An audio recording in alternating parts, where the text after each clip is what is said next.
জাতীয় কবির ১২৫তম জন্মবার্ষিকী। ভোর থেকেই কবির সমাধিস্থল ঢাকা বিশ্ববিদ্যালয় কেন্দ্রীয় মসজিদ প্রাঙ্গণে শ্রদ্ধা নিবেদনে শামিল হন নানা শ্রেণী পেশার সহস্র মানুষ। শ্রদ্ধা নিবেদনে অংশ নেন জাতীয় কবির নাতনি ও সঙ্গীতশিল্পী খিলখিল কাজী। ২৫ মে সরকারি ছুটি ঘোষণার দাবিও জানান তিনি।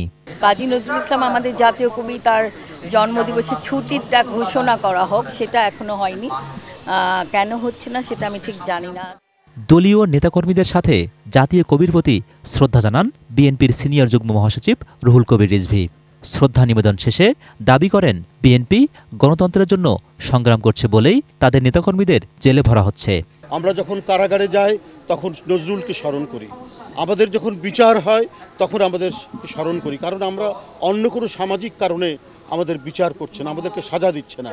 আমরা গণতন্ত্রের জন্য লড়াই করছি বলে আমাদেরকে সাজা দিচ্ছে, আমাদের কারাগারে নিয়ে যাওয়া হচ্ছে।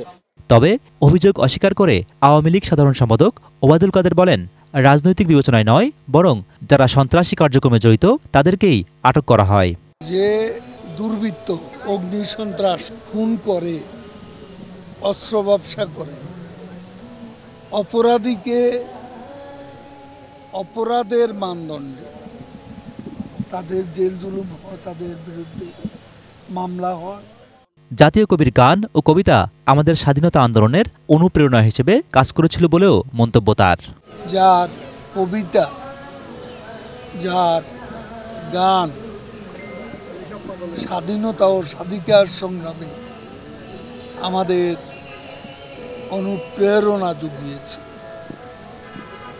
আমরা তাকে আজ শ্রদ্ধার সাথে স্মরণ করি। Zahid Hossain, ATN news, Dhaka.